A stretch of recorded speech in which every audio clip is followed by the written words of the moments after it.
بسم الله الرحمن الرحيم. الحمد لله رب العالمين، والصلاة والسلام على رسول الله وعلى آله وصحبه أجمعين. اللهم علمنا ما ينفعنا وانفعنا بما علمتنا وزدنا علما. اللهم لا سهل إلا ما جعلته سهلا وأنت تجعل الحزن إذا شئت سهلا.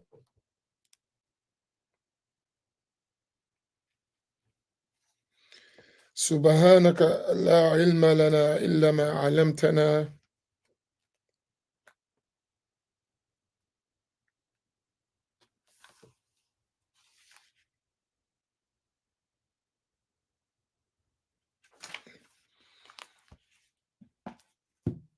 إنك أنت العليم الحكيم.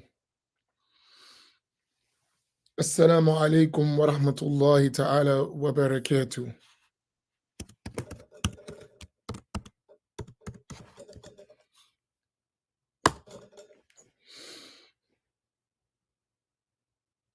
Welcome you all to a Sunday late morning edition of Scattered Thoughts.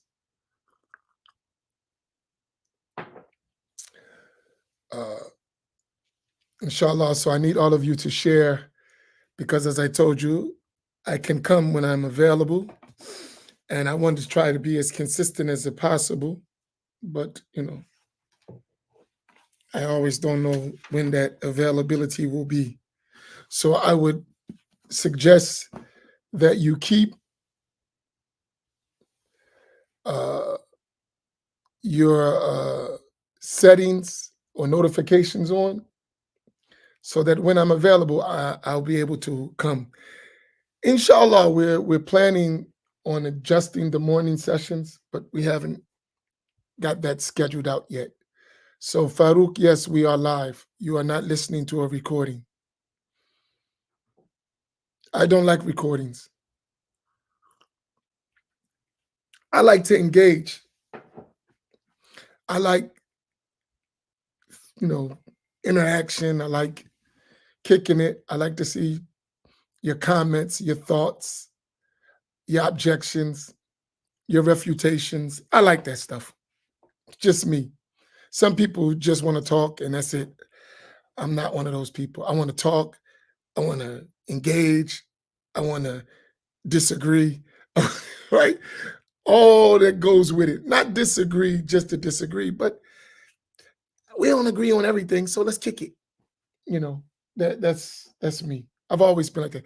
Let me tell you a story quickly before I start. I have a very, very close friend. I would really say like a brother to me. He's not Ash'ari or Maturidi, right? He's from, the other side. And we were talking and he said something to me. He said, yeah, how a lot of them who know you, they avoid you. He said, because that's just how he is. You're not going to come tell him anything. It's going to be a discussion. He said, he don't mind going back and forth. That's just the way he is. I said, good. He knows me. So rarely will you see me recorded. If it's recorded, it was already a live session and you're just catching the recording. But I'm always live. And most of the time, I don't like to prepare. I just go, right? That's me. Love it, hate it. It is what it is. It's me. And as they say, you be you and I'll be me, right?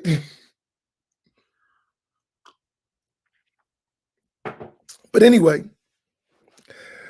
What I wanted to talk about today was not that, but since I'm me, I had to do that, right? What I wanted to talk about was continuing what I was talking about yesterday, which in reality is fairness and balance in our interaction. So let me teach you a word. It's called al-insaf.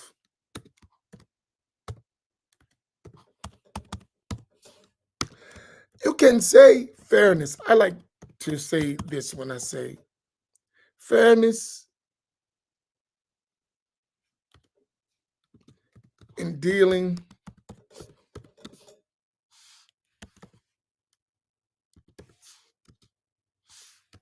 with differences, because that's what I intend by it. Al-insaf can really mean just being fair and equitable, right? But what we're talking about is when you're dealing with people you don't agree with. And I think oftentimes in our interactions, we lack fairness and balance and justice. All of those things are extremely important and we need to develop them. Like this guy.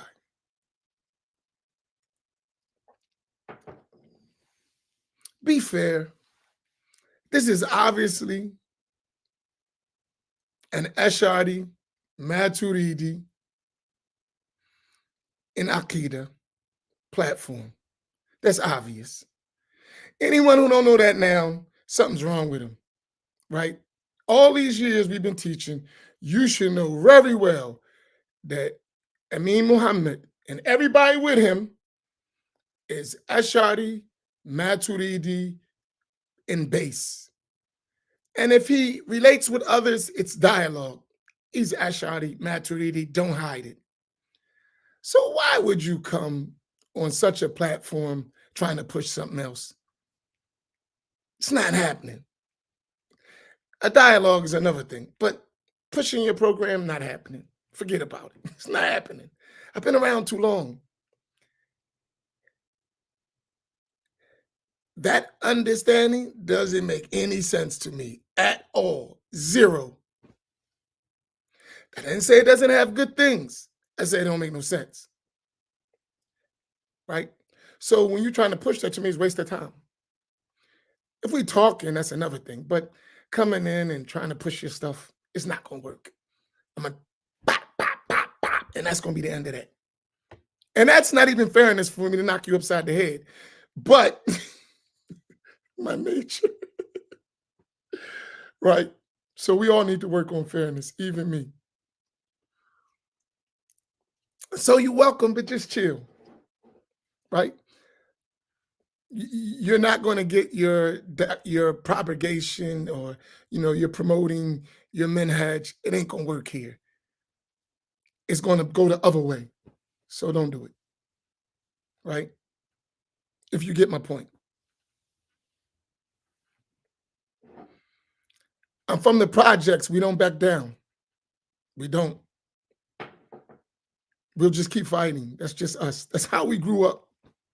We never back down from nobody. Even if we lose, we're going to keep fighting. That's our nature. So you're dealing with a person like that. I'm not from the suburbs. I come from the hood. We don't act like that. All right, you got my point. Now let me get back to the real point.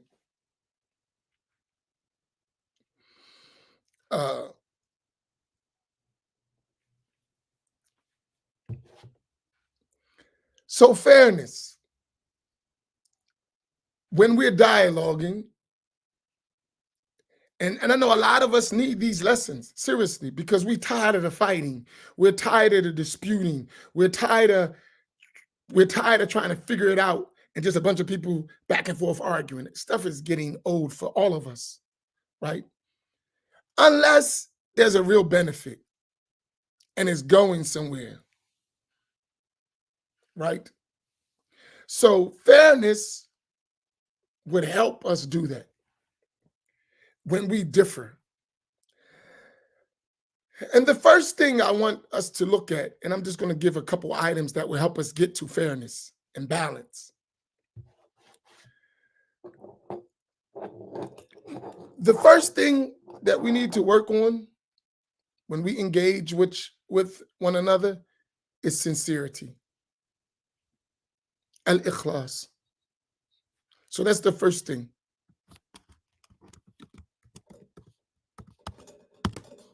Right? Sincerity. We have never, it's called al-insaf, Malika. We have no other intention, right, except to draw closer to Allah. And when I say sincerity, you can put 4 categories in that to show if you're sincere. You intend seeking closeness to Allah. You intend seeking the reward from Allah.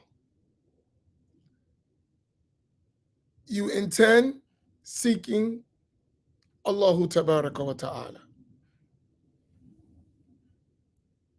And you intend seeking the acceptance from Allah.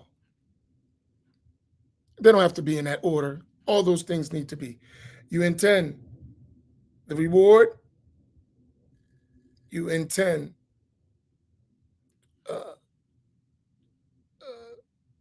the acceptance of Allah.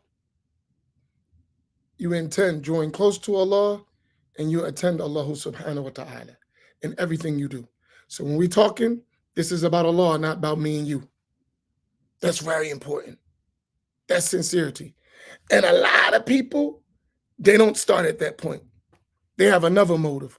I want to put my message across. I want my group to be in front. I want my sheikh to be the sheikh of every sheikh. That's the starting point, oftentimes. Not, we're doing this lillahi ta'ala. That's it. If it's not for the sake of Allah, if it's not to draw close to Allah, to get the acceptance of Allah, to get the reward from Allah, to get Allah subhanahu wa ta'ala, it's dead from the start because it's not sincere. Imam Shafi'i,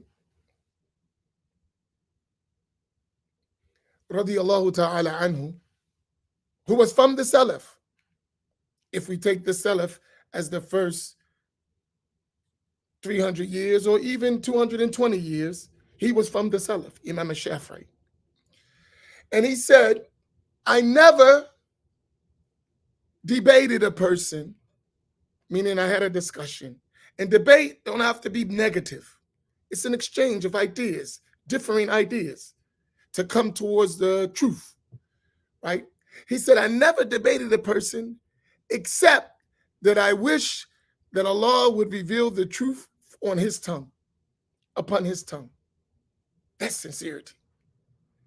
I never debated a person except that I wished that Allah would reveal the truth or manifest the truth upon his tongue.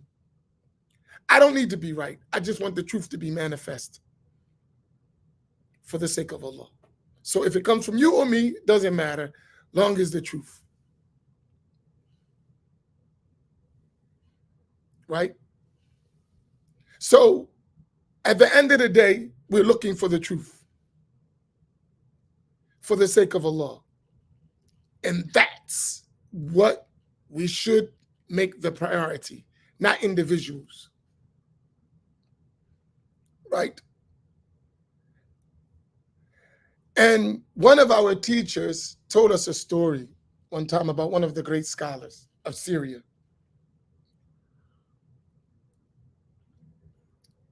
He lived during the time of another scholar who was famous in hadith, who was opposing the general methodology of Ahl Sunnati wal Jama'ah. Now, let me clear, so just for terminology, whenever you hear on this platform Ahl Sunnati wal Jama'ah, we mean Ash'ari and Maturidi and Aqidah, Hanafi, Maliki, Shafi'i, Hanbali in fiqh, and we mean the people of Tasawwuf in general. We're not talking every specific detail of that. In general, that's what we mean when we say Ahl Sunnati wal Jama'ah, and we don't mean other than that. If we're speaking specifically, we will give the specific details. Is that clear for everyone? It's very important on this platform that you understand that. It's only fair that I tell you that. And if you know that, then you'll know the point of view by which we speak. Is that clear for everyone? Any questions about what I just said? It's Sunday. I have a little time, so I'm going to take my time with it.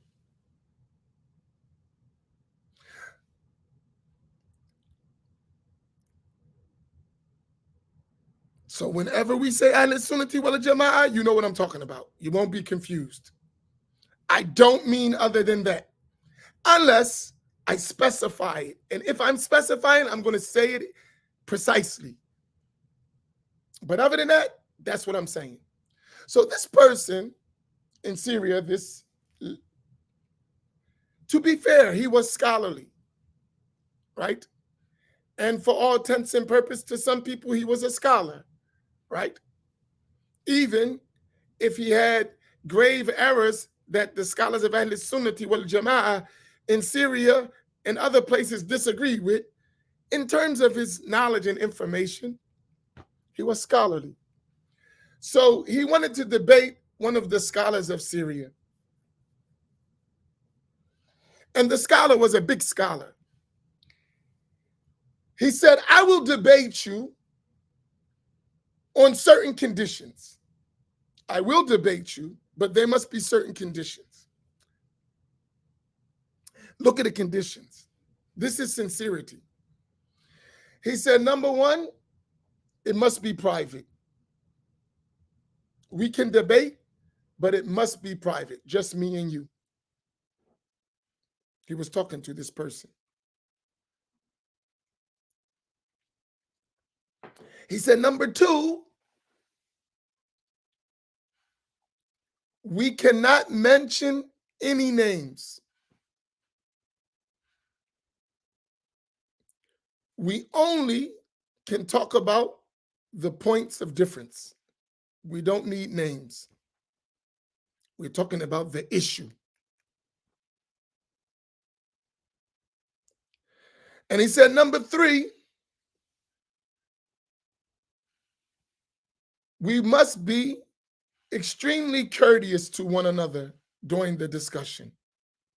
So there will be no offensive names, no, right? We're just going to be fair with each other. And me and you talk. He said, and after we finish, we're not going to tell nobody what happened. If you agree to that, we can have a debate.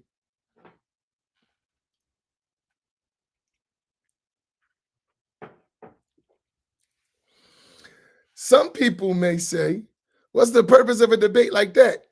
It's to just find the truth. It has no other purpose. Because once they find the truth, then you will go teach the truth and I will teach the truth. And we don't need to talk about what happened between us.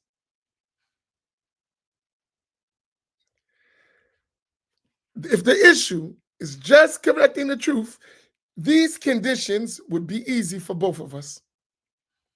We meet in private. We don't mention anyone's name.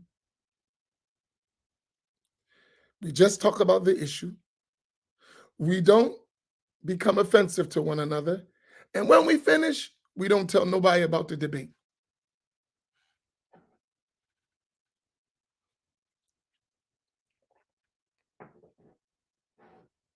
Now, question: how many of us would accept such a debate in our time? Most people wouldn't accept that because those intentions behind the debate is not for Allah subhanahu wa ta'ala and not for seeking the truth.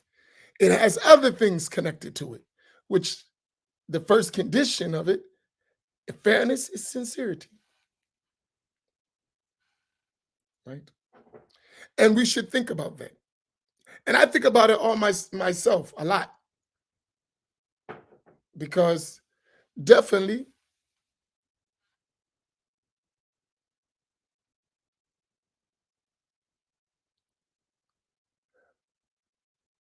we need to check ourselves to realize what we're doing here. And why are we having these discussions? So that's number one.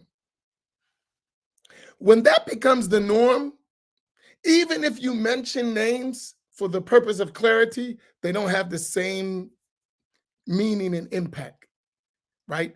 If that's your intention, even if you had to mention a name for the sake of clarity, that's all you would be doing. It would have nothing else connected to it.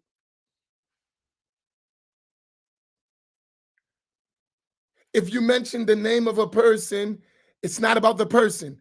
It's an issue that you're trying to understand to clarify something. That's it. And to that extent, you're going to mention it. No more. So you would, for instance, say, so and so said this, and you're just mentioning who said it, and now you're talking about the issue. You're no longer talking about the person,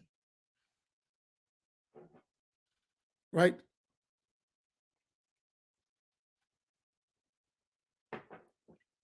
So that's one aspect.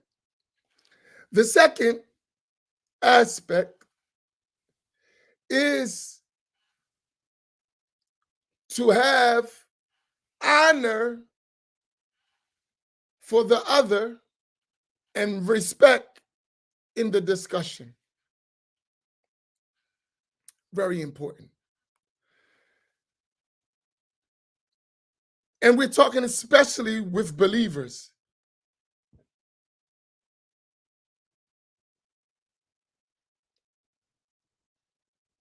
right? I honor you. I respect you. And therefore, when we dialogue, that reverence and respect and honor of you will never diminish, even if you're mistaken. And I would understand from that, that doesn't take away from you, it's just you're missing something. And I would be seeking, and you would be seeking to find that missing piece because you honor me and you respect me.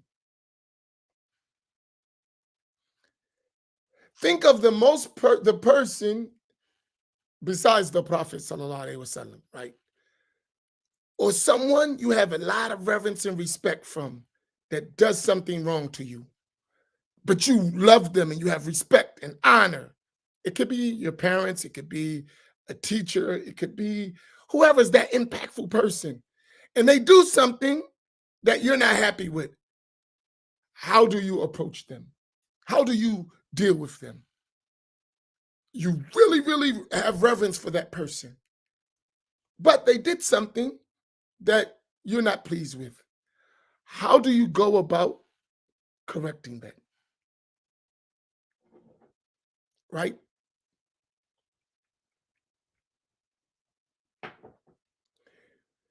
That reverence is never going to be diminished if it's true reverence, even when you have to correct an error.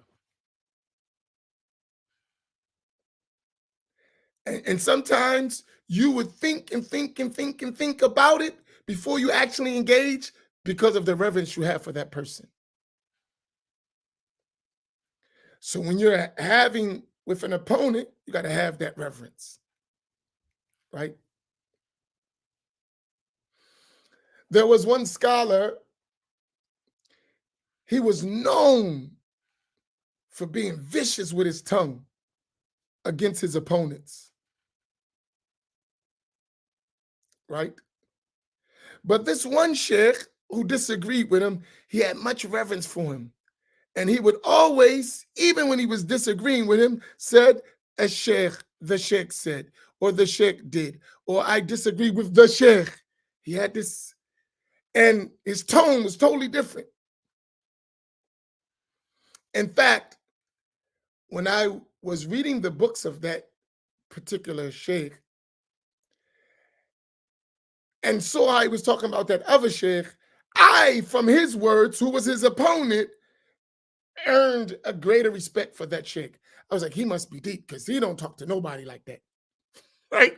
Like the way he talked to people and write about people and the way he's talking about him, this person must be great because this guy just let his tongue go on everybody. Let his pen go, he just go. But his respect and reverence, even though he disagreed, vehemently disagreed, his level of respect controlled his pen and his tongue. We need to be that if we're going to be fair and balanced with everyone we deal with who's a believer. These are hard things. I'm not saying it's easy. I'm not saying we even do it. But these are the advices that the pious people gave us when we interacting with people. And a lot of times we don't follow it. So we need to be reminded. Sometimes we need to remind ourselves. Like when I'm talking to you, I'm talking to me too, right?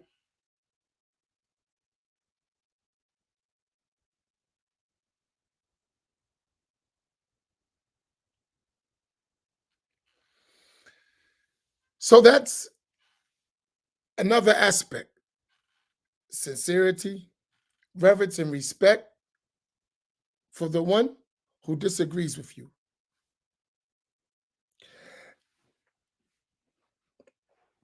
Number three, realizing that every issue, and these are necessarily, there could be more aspects. I'm just giving you some. I'm trying to summarize actually an entire work on this subject.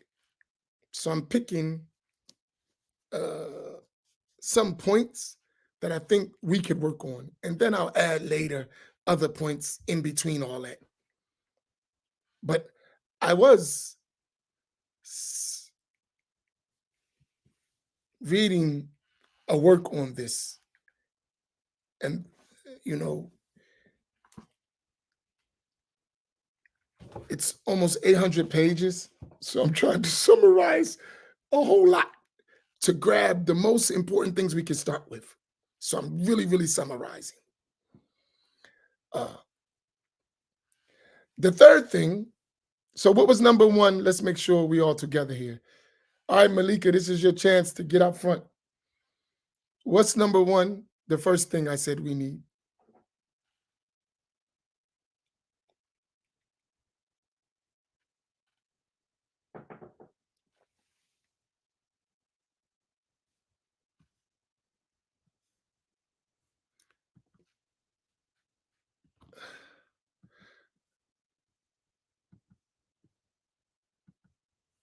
You just reminded me something. So number one is sincerity. All right. Number two,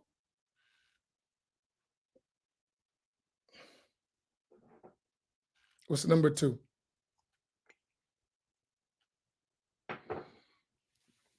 Because as I said, I didn't write this stuff down. I'm summarizing in my mind. So I need your help.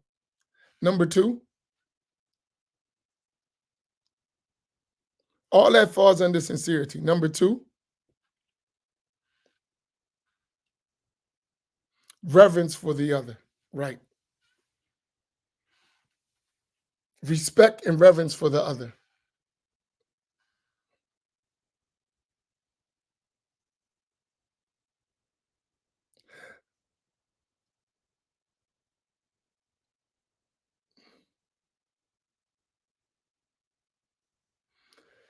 Number three,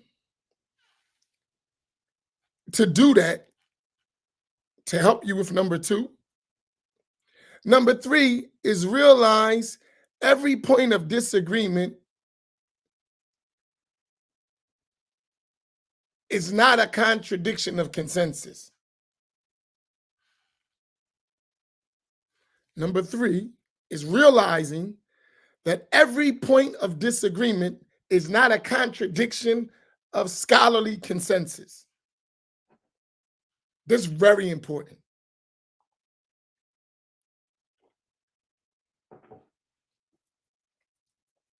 And since that is the case, can everyone put number three up real quick so we don't lose it? Number three is the realization that every disagreement is not a contradiction of scholarly consensus.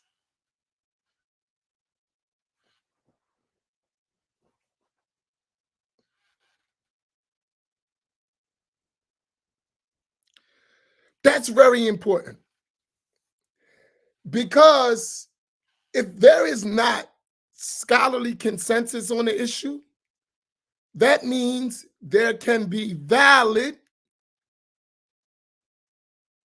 religious disagreements. Valid. Nothing wrong with it.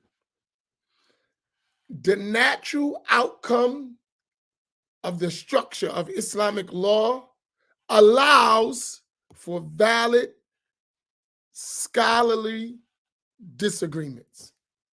You must understand that. In other words, the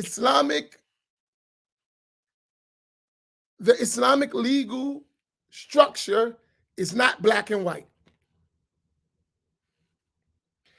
And unfortunately, in our time, that's how people present things to us. It's black and white. No. There are shades of black and white, and there are also gray areas. There are shades. It's not just black, pure white. There are shades of that, and there's the gray area too. And if you don't realize that, you're going to have difficulty of respecting others' opinion that differ from yours.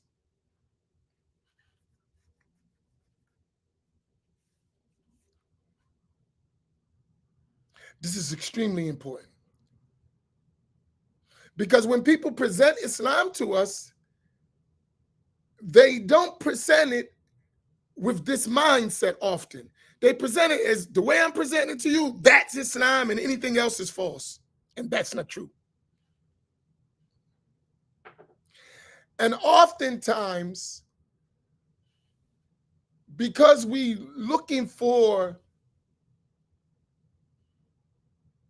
like perfection in our own minds, when we see that it ain't black and white, sometimes we're let down.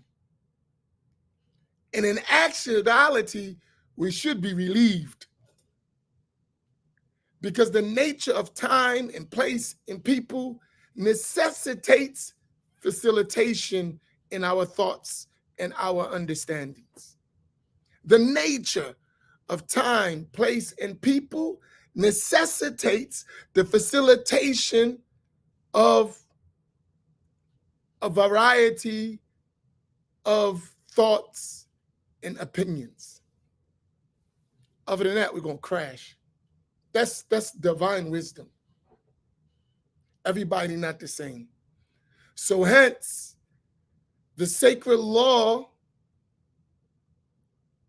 is flexible enough to address the variety of circumstances of people. That's beauty. And that should give you a relief. So one of the scholars, and he was one of my teachers, it was said about him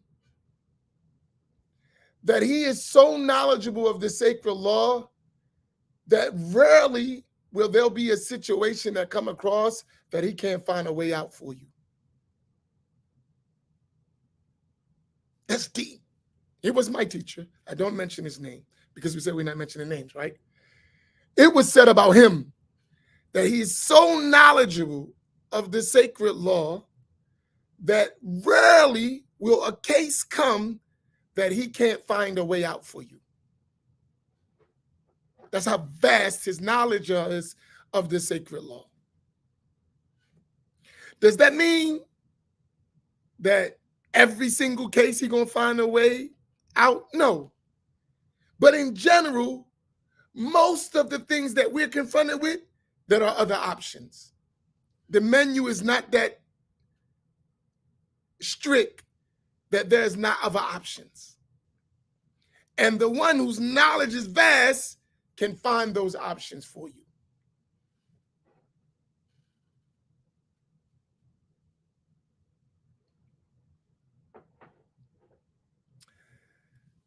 And I say about him, when people criticize him, people in the field of knowledge, I say, you don't know him.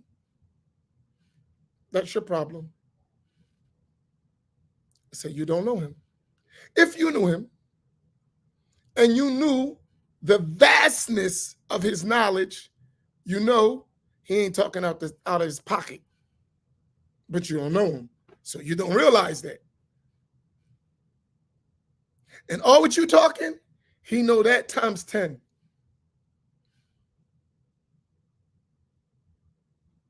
So to you, it looks like some big deviance. It's because you don't know a lot.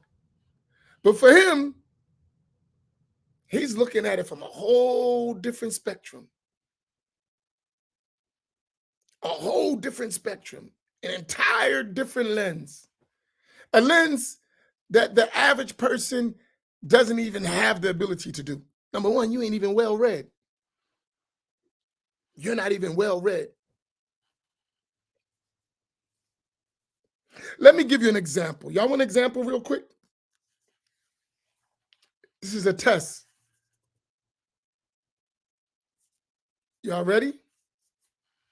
Test time. You ready? And this test is going to take you back probably 3, almost 4 years. Okay, Shaffrey School. I'm going to give, I want you to give, to take me in the sequence of major books from Imam Shaffrey to Imam Nawawi. Let's do it together. Major books in a descending order to Imam Nawawi from Imam Shafi'i. Major books that were relied upon books and works that the scholars had reference to, main books, and their sequence all the way down to Imam Nawawi. Okay, so let's start off first. The of Shafi'i, good. Next level, down. No, not from your notes, from your mind. Notes supposed to end in our hearts. Okay. Where do we go from the of Shafi'i down? We're descending. Go ahead. Okay. Muqtasar al-Muzani. You gotta go one book at a time. He said you can't go a bunch. So we're going to the Muqtasar of Imam al-Muzani. Okay. Down.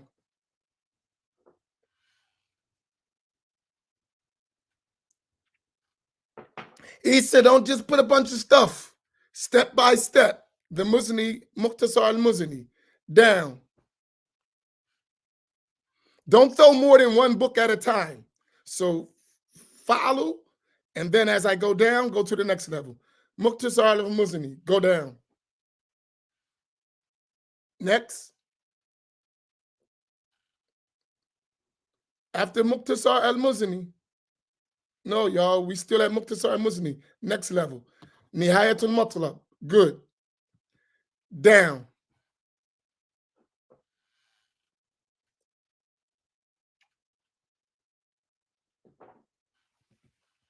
Go ahead.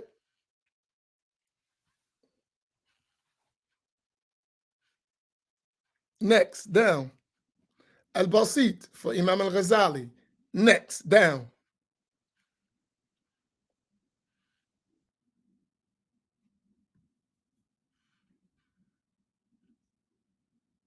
Only one book at a time. Al-Basit, okay? Al-Wasit.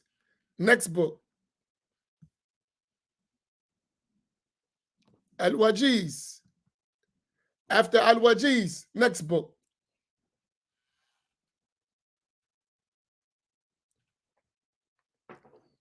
I'll give you that. After Wajiz, Fathul Aziz or Al-Aziz. Good. From Al-Aziz to what? Fathul Aziz to what?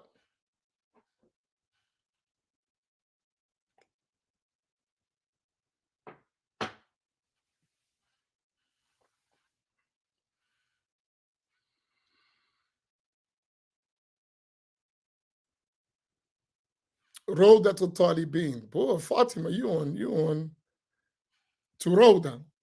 All right, let's stop there. So we reach, and now that's one route. We could go other ways. So, right, that's just, so if we go, just stop there. From Al Minhaj, so move over, it's now we Minhaj. From where was Minhaj taken? From which book? So go up now, ascend. So we move Rhoda, we went to Al Minhaj. Go up. Where was Minhaj taken from?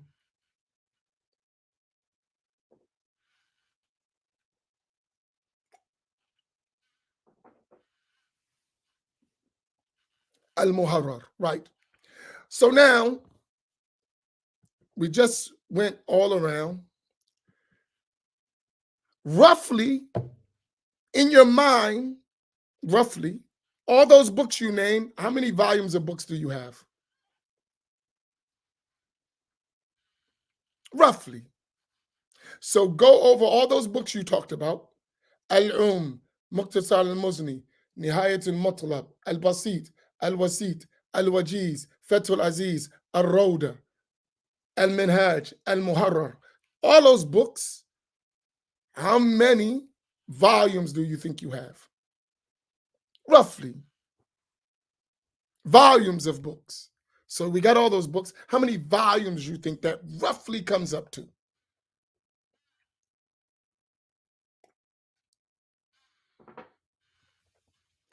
Roughly. If we had all those books together, roughly how many volumes?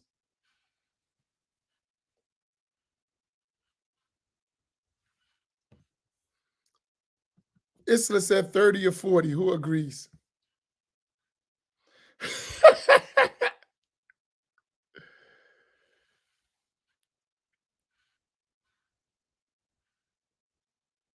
Okay, we're looking. So we're looking roughly between 50 to 60 volumes. Roughly. Right? Roughly. So between 40 and 60, roughly. Right? Just those books.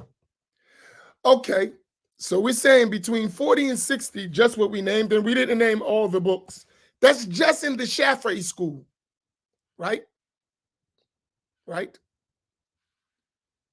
No, you're not way over, actually, Malika. In books that we need in just the Shafi'i school, if you want to talk about all the different opinions and all the things that exist, you're going to go 100 volumes. Count on it. Easy, right? Especially if you bring it up to today, right? That's just in the Shafi'i school. Now imagine, let's move it over to the Hanafi school, the Maliki school, and the Hanbali school. And it would be roughly equivalent.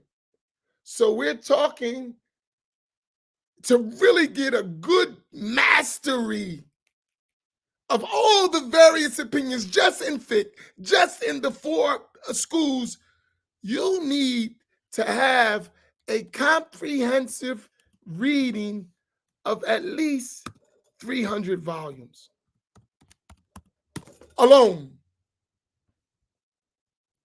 Without that, you're talking junk. Do y'all follow what I'm saying? I'm trying to help us to get to that third point. Just in fiqh, just in the four schools, if you're talking about really, really discussing the various issues and the variety of opinions and possibilities, you're talking about 300 volumes of just fiqh. We ain't talking about extra stuff. We're talking about just fiqh within the four schools. Serious study I'm talking about, not some superficial summary of things. Real research. You're talking about 300 volumes. Minimum. Now, question. How many of us even got the energy to read 300 volumes? like, let's be honest. Let's be honest here.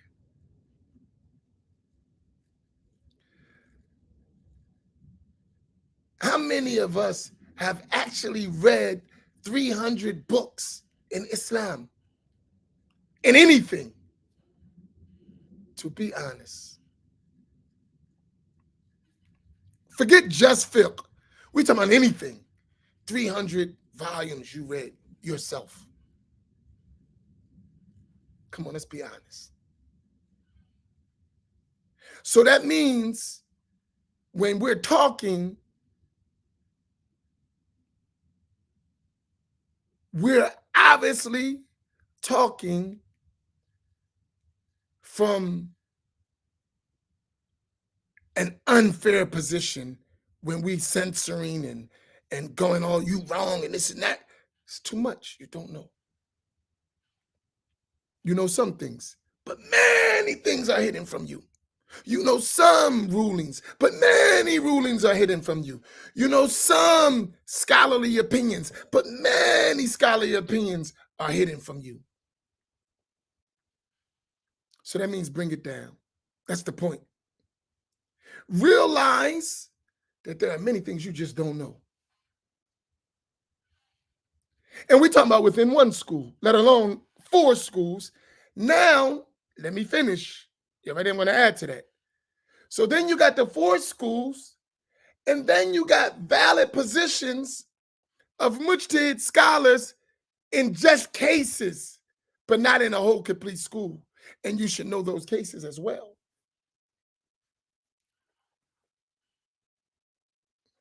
So that's outside of the four schools in specific cases that things were mentioned by mujtahid scholars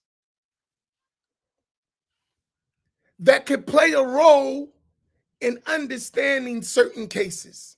They could play a role when someone looks at something. So what may seem strange as could be to you may be the position of great scholars that you're unaware of.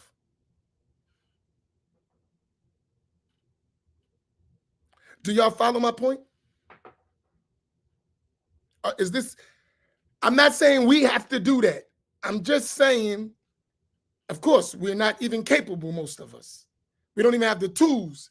That's not the point. That doesn't mean the toolbox is there because you don't have one, right? That doesn't mean the toolbox doesn't exist because you don't have it, right? So you can't negate the toolbox because you only have a screwdriver. And you say, I only have a screwdriver, so I can't do the job. No, you need to get someone with a complete toolbox that has the rest of the tools, that has an Allen wrench, that has this type of tool, that type of tool to do the work. Just not you. And you need to realize, I only have a screwdriver. I can't do everything. It's not in my ability. Someone with the toolbox needs to do that. That's why we follow scholars. That leads the question to someone be like, man, I only follow Quran and Sunnah. Habibi, that's a screwdriver. What about the rest of the tools? There's other tools you're not aware of. That don't mean they don't exist. You're just not aware of them. And it may seem complicated to you because all you have is a screwdriver. But the one with a toolbox, that's an easy fix. That's a 1-minute fix. You ever be doing something in your home, some work or something, and it seems so complicated to you, then you go get a professional and it take them 2 minutes? Have anyone experienced that? I have. You've been working on something and it seems so difficult. Then someone with a skill comes in and do that same thing in 2, 3, 4, 5 minutes. Any of you experienced that?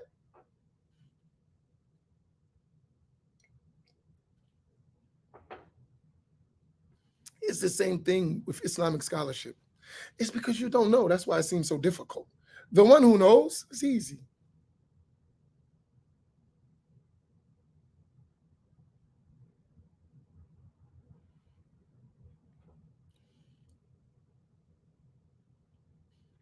So I'm saying all that to emphasize point 3. What's point 3? I said all that just to emphasize point 3. So what is point 3?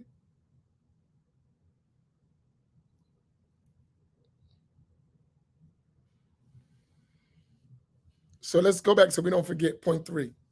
What's point 3?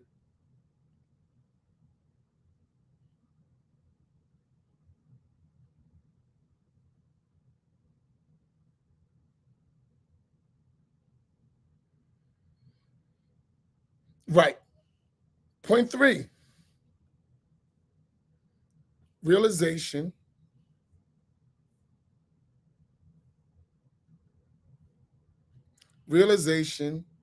that every disagreement is not a contradiction of scholarly consensus.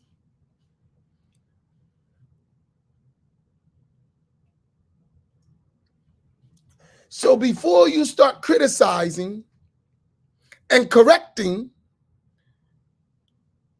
with authority, emphasize, I say with authority, there's something you need to know before you do that. And what is that? And it's right in this discussion. So we talked about these things before. So this is really like a review for us.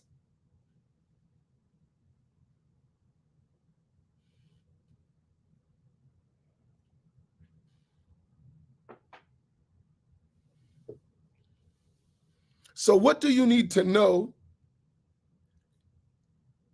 And we should make it a habit before we start criticizing and censoring and being on people's back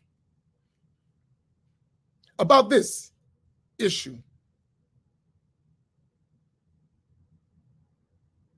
It's in this paragraph or this line, this sentence. Something we need to know before we start criticizing others and making inkar. Exactly. You need to know what issues are of scholarly consensus and which are not. And if you don't know, then you don't need to be rushing to criticize people. At best, you can say, is according to what I've learned, this is the correct way. That's it. But if you don't know the issues by which there is scholarly consensus and which issues that there's valid differences of opinion, then you can't criticize. You can't correct. You don't know what you're talking about. So the best things to say, to the extent of what I've learned, and that's real, this is what I know. And I'm advising you based on what I know or have learned to be the correct position. That does not mean that there are not other positions that are valid. Do we understand that point? This is going to help us be fair. That's the only reason I'm telling you this. It will help us. I'm going to tell you every day I study, every day I read, and that is every single day, I learn things that I never heard of. Every day. Every day I listen to my teachers. Every day I read on my own. Every day I review. I learn something that I did not know. Even this morning.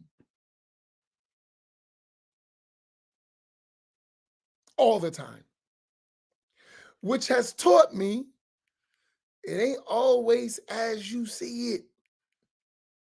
The more you learn, the more you research, the more you look at issues with more maturity, you're going to see things differently. And now here's the challenge with that. You got to be willing to adjust your previous position with your new position. That's difficult. Because you may have stood on something, you're standing on business, and you may be incorrect based on what you knew at that time. But as you grow and you learn, you see other things, and you say, wow, I didn't know that. And then you have to adjust to that new thing. That's why you need sincerity, the first thing.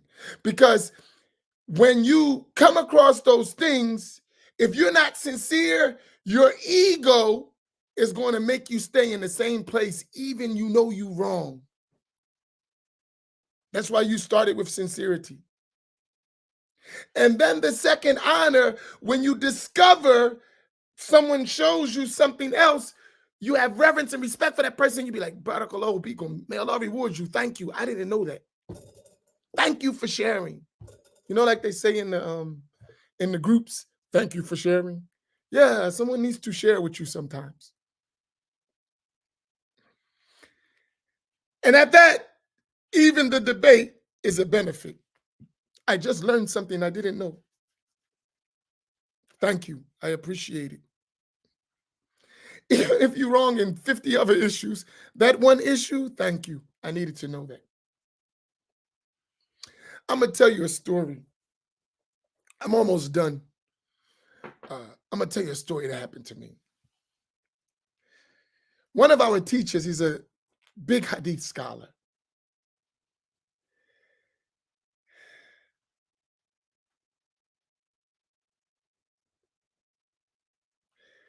And this happened to me twice, but I'm telling you this one. We were studying the science of hadith, one of the bigger books in the science of hadith. And I'm looking for him to give us just a pure Sunni, all Sunni explanation, right? And then in the session, he referred to a book of someone who contradicts Ahl Sunnah in Creed. In the same book in Hadith we were talking about. And he said that despite our differences with this person, he did the best job in this. And me as a youngster, these are elders, teachers are old. I'm like, man, listen to that joke. He said, listen, even though we disagree with him in creed, he did the best job in this area. Honestly, still to this day, I'm wrestling with that one, right? Because I know the person and I know his deviance in creed. But so my nature was already repelled from anything he said. But because the sheikh said that, I had to take it into consideration. And I was actually studying, so I really had no choice because he was mentioning it. And then I looked at it and I compared. I said, he was right. In this area, he did the finest job. The other one didn't do a great job. It is what it is, right? From looking. But I had to get out my own way first to even benefit from the point. I had to get out my own way. I would have never benefited because I had all that stuff inside of me, right?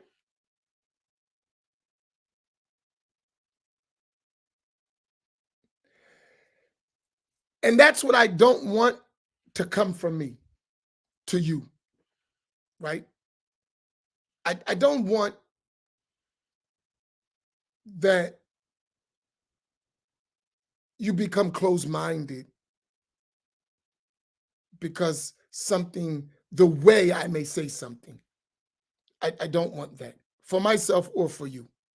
And especially as a people, we definitely don't need that. So we have to have some perimeters and some guidelines how we navigate our journey of seeking knowledge. It's important, right? Because for us as a people, there is a hadith. We got to be like this. Sayyidina Abu Huraira, I'm going to summarize it. Sayyidina Abu Huraira radiallahu ta'ala anhu was over the Muslim treasury. So a person came and took some stuff out of the Muslim treasury. And Abu Huraira grabbed him. He was like, I'm going to take you to the Prophet sallallahu alaihi wasallam. So he made an excuse, I'm poor, boom, boom, boom, boom, boom, boom, boom, boom, boom. And he let him go. And the Prophet sallallahu alaihi wasallam, the next day, when Abu Huraira came, the Prophet sallallahu alaihi wasallam said to him, "Oh Abu Huraira, how was your guest last night?" And he told him what happened. He said he's going to return. He lied. He's going to return.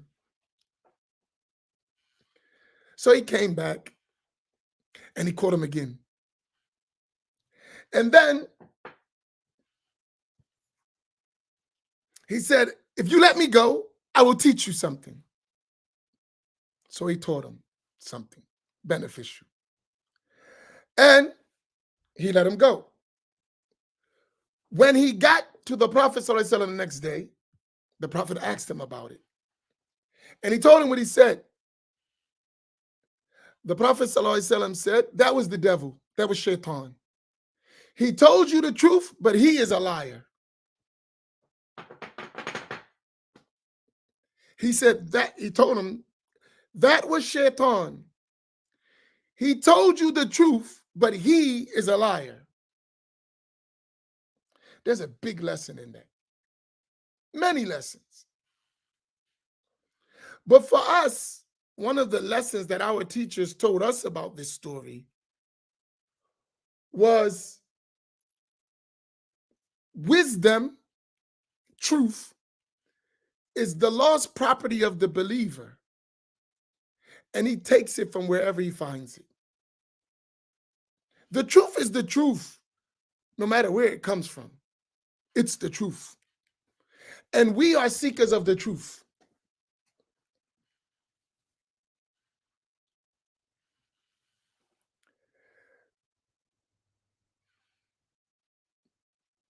Which is what Sayyidina Ali told us when he said, men are known for the truth. The truth is not known due to men. Men are known for the truth they speak. That's what makes the man, it's the truth. The truth is not because certain people say it. So we don't make our religion about people. We make our religion about the truth.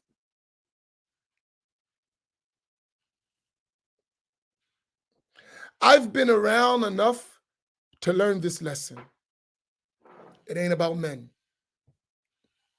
It's not about men. It's not. You could be the greatest person in the world and Allah can strip you.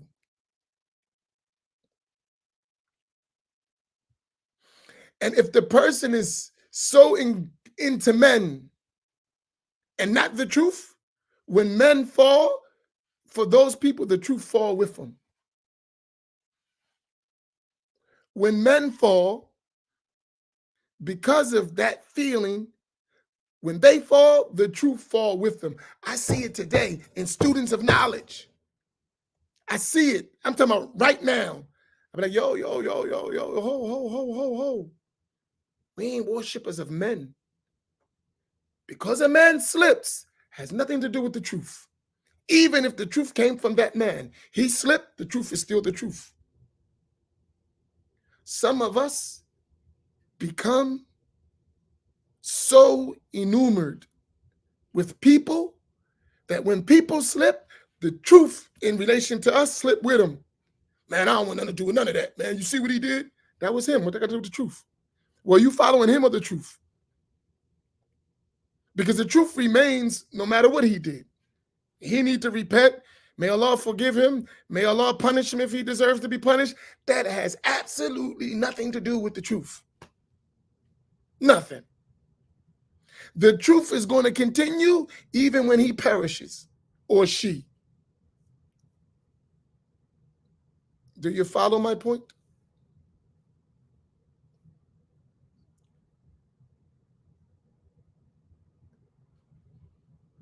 So I'll start with those three because I'm over my time. But these are important lessons for us to navigate what we have to do. Right? It's work. It's not easy. But for us, if we're going to get anywhere, we have to understand these things. Right? So this guy, he keeps coming on and mentioning this person. I already told him, for instance, listen, man, I'm not even talking about that person. They're not important.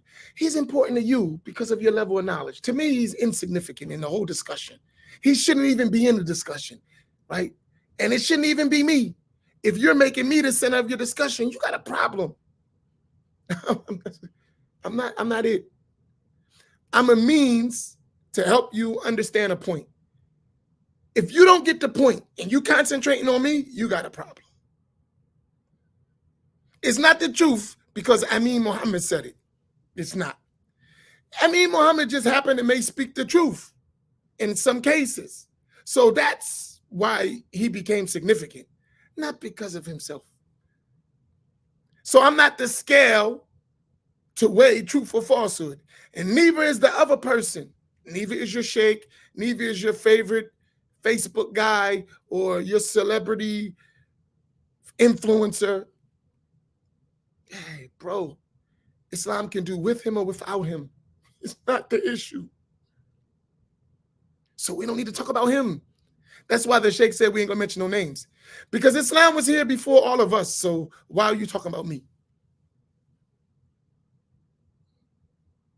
Why? For what? I'm not that significant. If I'm telling you and sharing you something that's beneficial, great. Take the truth.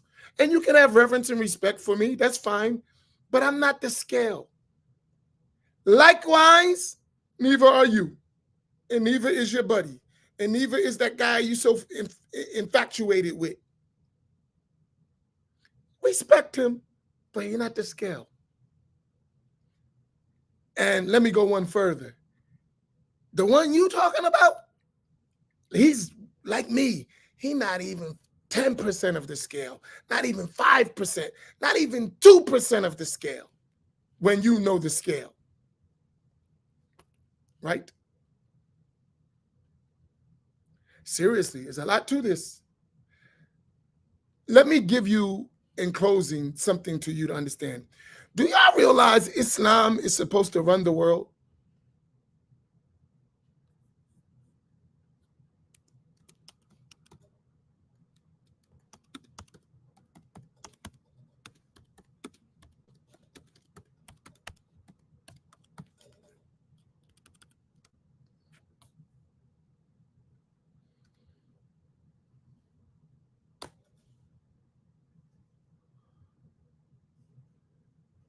Do y'all realize that? Not theoretically. We're not just talking. I'm serious. Islam is designed to run the world. Everyone understands that? Do you? Allah subhanahu wa ta'ala said about the Prophet, هو الذي أرسل رسوله بالهدى ودين الحق ليظهره على دين كله. That Allah sent the messenger with guidance and the religion of truth, that it should prevail over every other way of life. That's true. Even if it's not happening in front of us, that's the reality of what every Muslim should be striving for, that the world is ran by Islam. That's true. It is the best system for running the world. That's real. And any Muslim who doesn't believe that is not a Muslim. Now, how that occurs and how that is manifest, that's a whole entirely different discussion. But its foundational, factual basis is affirmed by every Muslim. Islam is supposed to run the world, period. How it's done, the means by which that is achieved, that is up for discussion. And it ain't a discussion I need to be having, because that's way above my pay grade. But the end result is a reality. Even if we have to wait to the return of Jesus or to Al-Mahdi, that's our belief, right? Now, let's take this point, though. Since that's the case, we all agree, it's part of our faith to believe that. Do you know what it takes to run the world? How much you need to know? How many aspects that it takes to govern the world? And there's rules for all of that in Islam. It's a complete system. To every aspect of life which is in the world, there is a legal ruling for that in Islam. There's a legal ruling for it. Therefore, you imagine how much knowledge is in Islam? I just want you to wrap your head around that. Every facet of life, there is a legal Islamic ruling for it. So think of the various aspects of life, the facets of life. In every situation, there's a legal ruling. Do you know all those legal rulings? No. But there are legal rulings. So just imagine how much you don't know and act accordingly when you deal with others.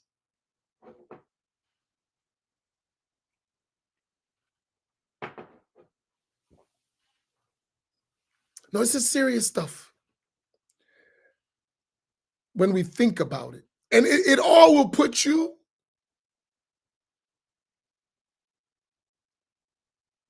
to al-insaf. When you start understanding all this stuff, you're going to have fairness when you deal with others. That doesn't mean that you're not going to disagree. That doesn't mean you're not going to dialogue and try to find the truth. But you realize, man, there's a lot to this. It's not as you think. And when you realize that, you're never going to be disappointed when you learn stuff that you didn't know. When you had a position previously and then you learned that that was wrong, or it was incomplete. It may not be wrong. It may just be incomplete. It may have more details that you weren't aware of. And those details determine the outcome of your understanding. But if you lack in them, you had some parts, but you missed some other things that needed to be a part of it to give you a complete understanding. Sometimes you're not wrong. You just don't have all the details, which is fine, right? So let's try to get balance. That's my whole point. Did I achieve my objective with you, inshallah? Did you get my point? And I'll take like 10 minutes for any clarifications that I need to make. Please don't ask me about stuff that has nothing to do with what I'm talking about. Like, try to keep to what the point. Because if you ask me about something that has absolutely nothing to do with what we're talking about, I'm not going to answer. But let's make sure we understand the point. So don't ask me about if the Eagles going to get blown out today. That's not the topic. Well, that's a good way to make some enemies, right?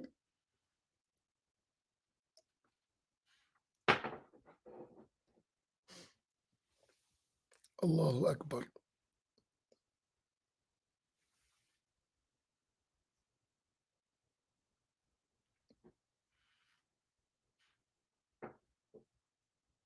Good, mashallah.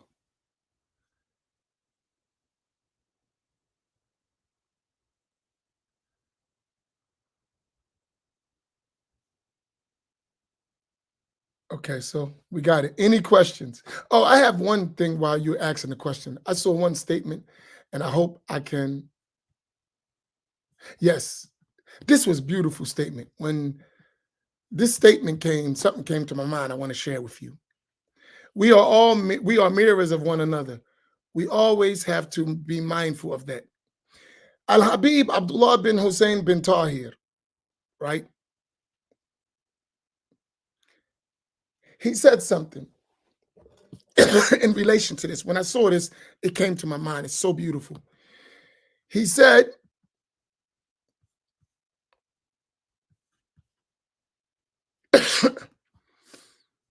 about the hadith of the Prophet ﷺ, that the believer is a mirror of the other believer. Al-mu'min mir'atul mu'min. And he said, whenever you see something in some other believer, know that that is a reflection of something that's inside of you. So the way you view things with other believers, know that that thing is inside of yourself. If it's a good thing, praise Allah. If it's a bad thing, go inside and fix it. Allah is manifesting it outside for you on other believers. You're seeing a mirror of yourself. So whatever you view, if it's good, say, Alhamdulillah, I have good stuff inside. If it's bad, go inside, correct yourself, and you won't see that. That's something that he mentioned that I think is very important. Both good and bad. And the good things we see and the bad things. It's work inside. So your mirror reflects only what is in you. What you see is going to reflect it. So if it's in you, no problem. That's good, because Allah is showing you what you need to fix or increase. Because sometimes it's good. And then if that's what's being reflected, then increase it. If it's bad, then go in and remove it.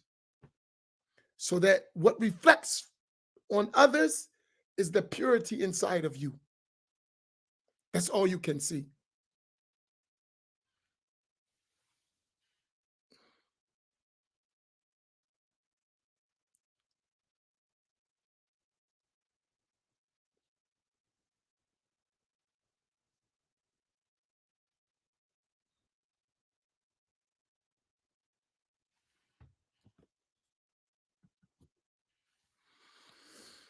What do you think about the ijaza process and how easily it could be manipulated by liars?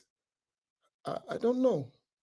I mean, what are they claiming?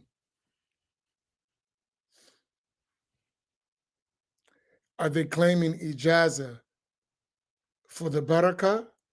Are they claiming ijaza for teaching? Or are they claiming ijaza for guiding people? I don't know. All of them are different. What are you claiming ijaza for?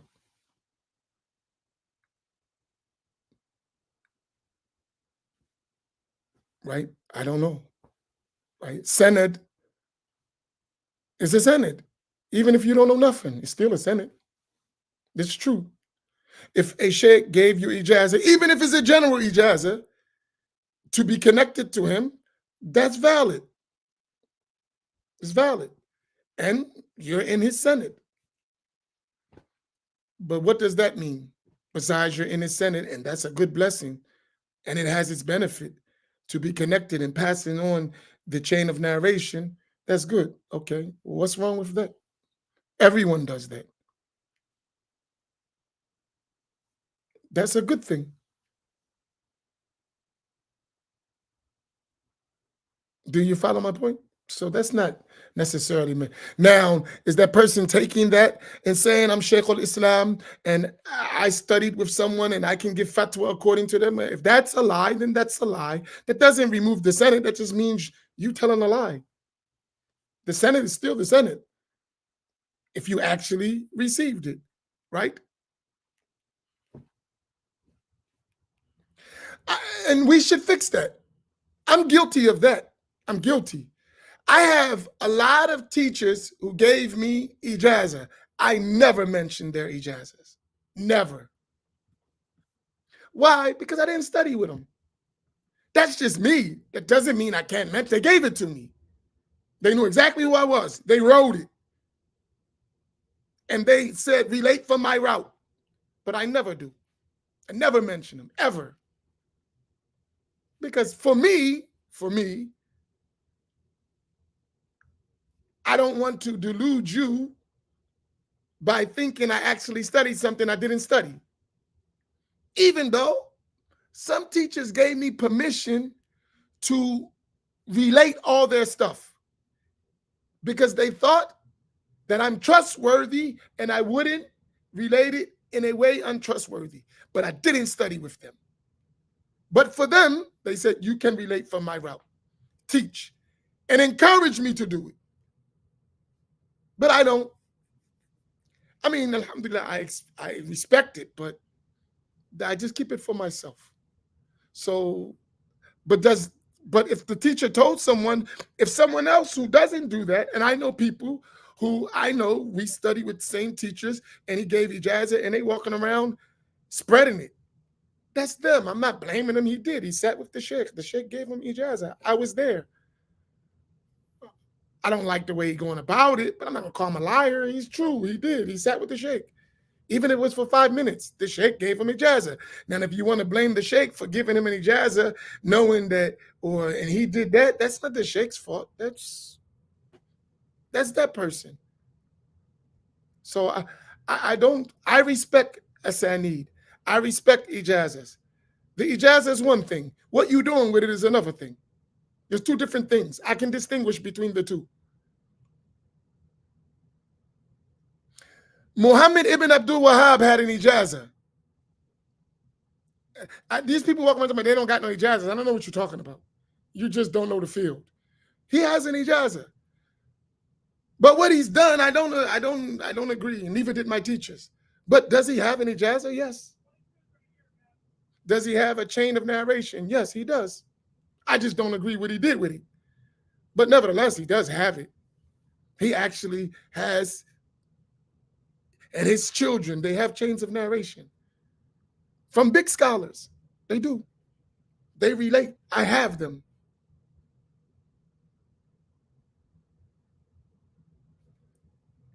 I'm going to keep it real. But what they did with them is another story. Right? So that doesn't water down the chain. The chain is true. You a mess. That's another story. That has nothing to do with the chain. Do y'all follow my point? Ijazah is not always for someone to say you somebody. It doesn't mean that. And that's why I said when it's about the truth, it don't matter. Whether you know what Sheikh Samir said to me one day? I'll never forget this. Because when I first was with him, this is about, man, time fly. About 16 years ago, something like that. Time goes fast. SubhanAllah, right? All I used to think about, everything we study, I want to ijazah. Everything. And we studied a lot of stuff. As soon as we finish something, I want ijazah. We read it in the car, I want ijazah. That was me, right? And I remember he used to accommodate that a lot. Every book we read, I wanted ijaza for it. And we read a lot of stuff. We used to spend just driving in the car reading books, walking, sitting somewhere, in the hotel, in the house, reading books, because I spent a lot of time with him. I was like his chauffeur. So I had a lot of time, a lot of private time, right? And I remember he said something to me one day. He had given me so many ijazas in this, ijaza. And I remember he said something to me one day. He said, "Did you learn from me?" I said, "Yeah, I did." He said, "That's your ijaza. Whether I write it, speak it, or don't say anything. Did you sit with me? Did you learn? Did you understand?" He said, "Yes." He said, "That's your ijaza. I can write anything you want for you. If you didn't understand and you didn't learn in terms that's of no benefit, in terms of what you're looking for. But did you learn? Did you understand the case? Even if I don't write nothing for you, that's your ijaza." I never asked for another ijaza after that. In fact, more than once, when he's giving them general ijazas, I wasn't even there, and he would call me and give me ijaza. I wasn't even there, period. I didn't hear. He would call me, "Call Amin, come get an ijaza." Because I stopped asking for ijaza altogether, period. When he told me that, changed my whole view of stuff. No need. Did I understand what he's saying? Do I understand what he's trying to get across? And what he was trying to get across for all these years, when I got that, nothing else really mattered to me, honestly. Because every one of us sitting, all this time, we sitting with the sheikh and taking pictures, and we missed the whole point. And when I realized that, for me, it don't matter no more. I want what he was trying to give us. And that's my life journey. And it wasn't any jazza. It definitely wasn't any jazza at all. I got ijazas, got a bunch of those. But what he wanted us to have, man, that joint's so far away from me. And I want that.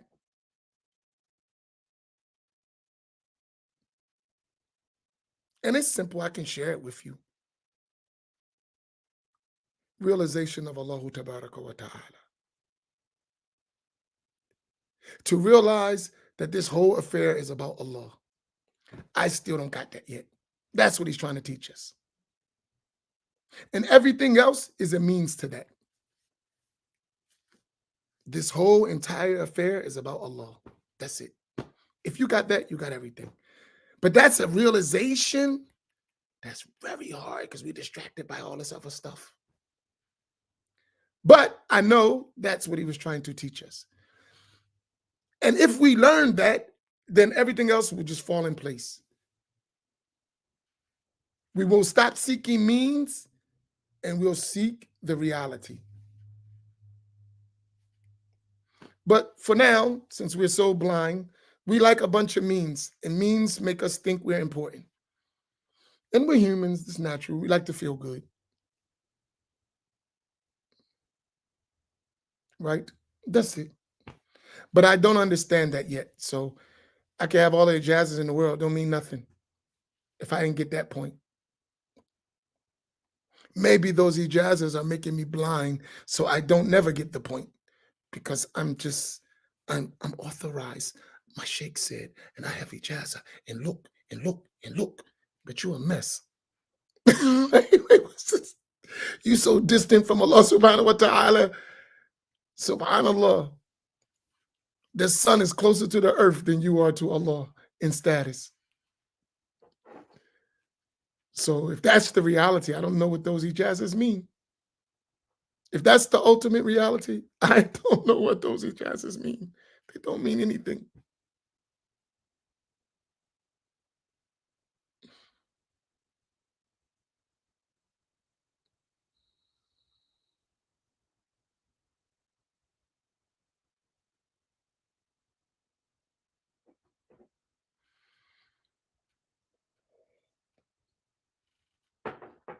So I hope I answered your ijaza question. But don't seek ijazas. Seek Allahu tabaraka wa ta'ala. And if you get an ijaza in the process, alhamdulillah. But seek Allah. That's your ultimate ijaza. Allahu subhanahu wa ta'ala. Right? Seek that.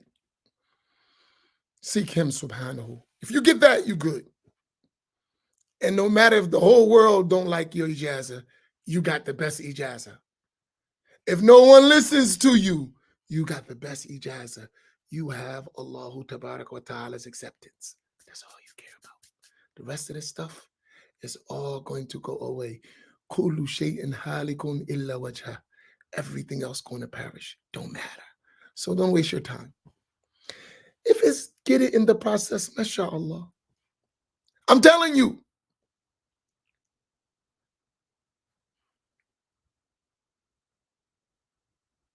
When you get that, it's a reality.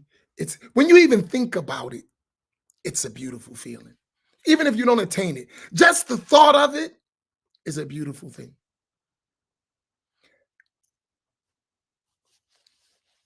And you don't have to waste so much money and time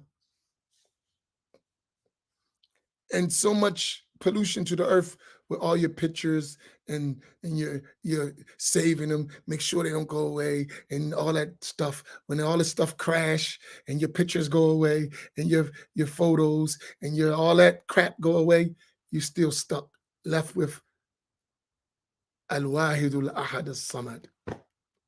That's what you left with. When all that's gone away, Al-Wahidul Ahad As-Samad. That's what you left with. When you understand that, you good. You missed that? Yeah. Right? I got you, Sheikh.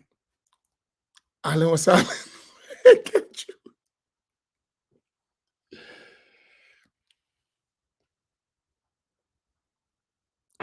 All right. Any other quick questions? I think I'm done. This was a long one. Subhanallah. All right. Barakallahu bikum. Inshallah, tomorrow night, I remind you of the round table at 7 o'clock. Tomorrow's Monday. I'm sorry. Tuesday. The Black Imams Roundtable. Huh? Okay. So Tuesday, not tomorrow. I'm sorry. My life is so busy. I don't even know what day it is. Inshallah, hopefully we'll see you tomorrow. We intend, if Allah gives us tawfiq, to start reading again, maybe tomorrow or Tuesday, at early in the morning, earlier than this. We intend, but that's our intention. So we're intending that. But if Allah eternally willed that it will occur, we'll do it. If not, whenever we can. But so, inshallah, tomorrow, be prepared for an earlier class. Inshallah ta'ala. May Allah make it easy. Barakallahu bikum. Wassalamu alaikum wa rahmatullahi ta'ala wa barakatuh.